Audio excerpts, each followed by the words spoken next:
What if I told you that a world without rulers doesn't necessarily mean a world without order? Welcome to Understanding the World.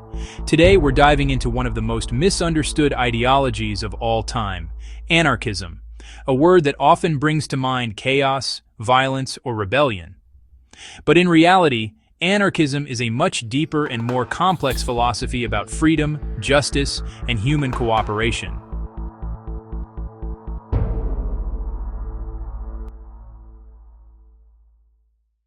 Anarchism comes from the Greek word anarchia, meaning without rulers. But that doesn't mean without rules or without structure. Instead, anarchists believe that human beings can organize society without coercion, domination, or hierarchy, without kings, without bosses, and without the state. To anarchists, the state is not a protector. It's a system of control. And capitalism, patriarchy, or organized religion can be forms of that control too.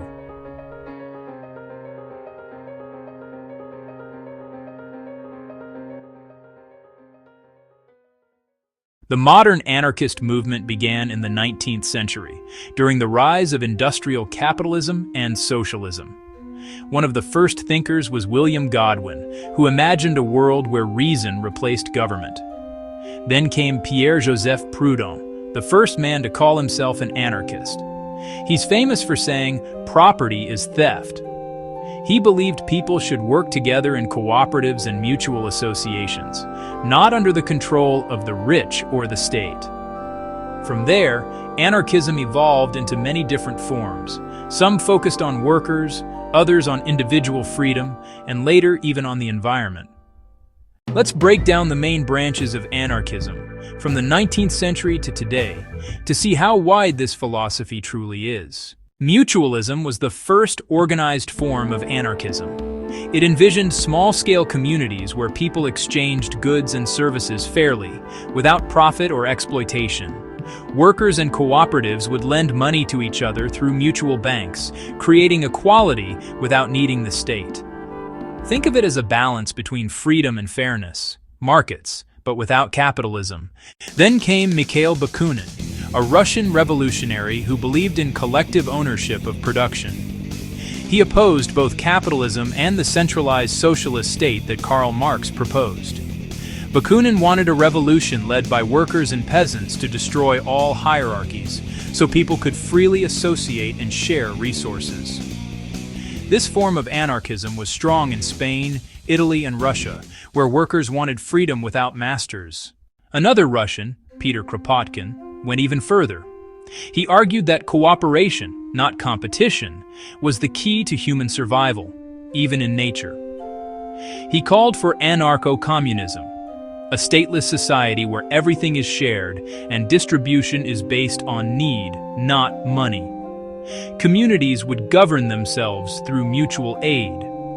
During the Spanish Civil War, anarchists in Catalonia and Aragon tried to build exactly that: collective farms and worker-run factories. For a short time, anarchism became a living reality.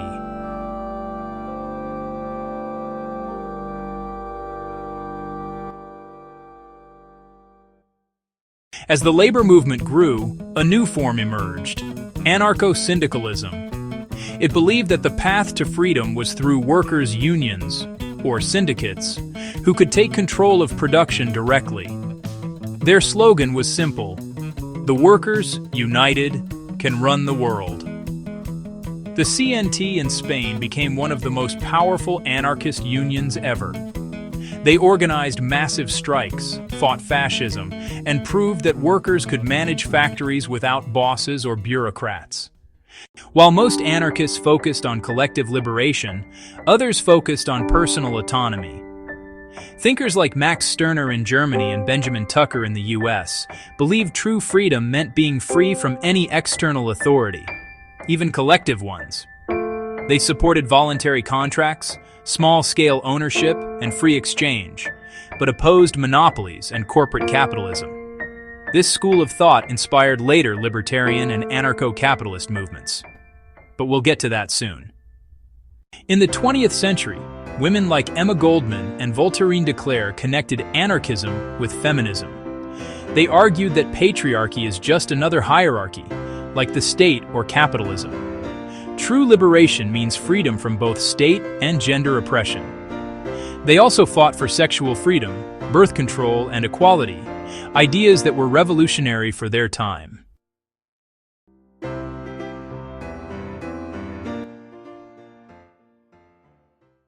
By the late 20th century, new concerns arose: the destruction of the environment and the alienation of industrial life.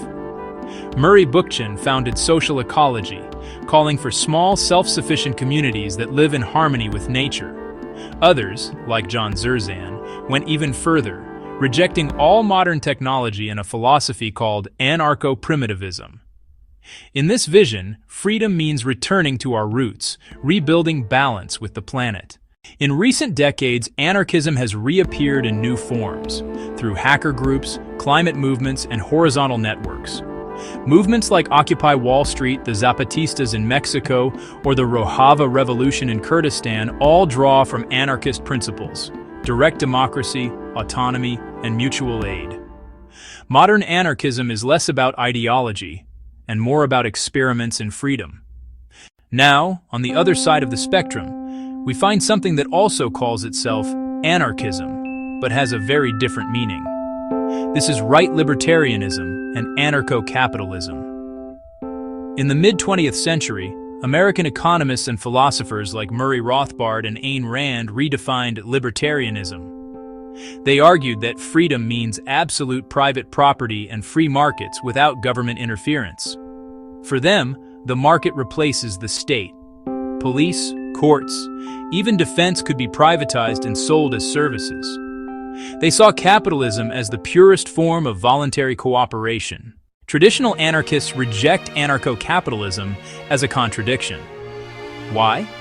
Because even if you remove the state, capitalism itself creates hierarchies: bosses, landlords, and billionaires who control others' lives through economic power. For anarcho-capitalists, that's fine, as long as it's voluntary. For classical anarchists, that's not freedom. That's a new form of domination.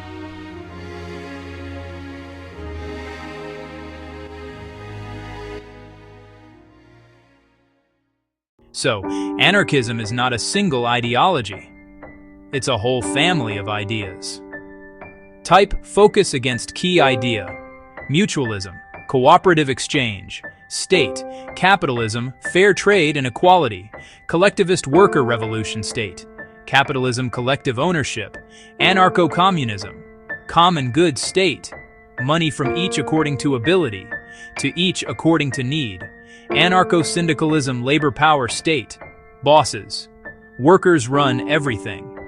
Individualist personal autonomy state. Monopolies, freedom through independence. Anarcho-feminism, gender equality state. Patriarchy, no rulers, no masters, no husbands. Green anarchism, ecology, industrial society, harmony with nature. Anarcho-capitalism, market freedom, state only, private property replaces the state.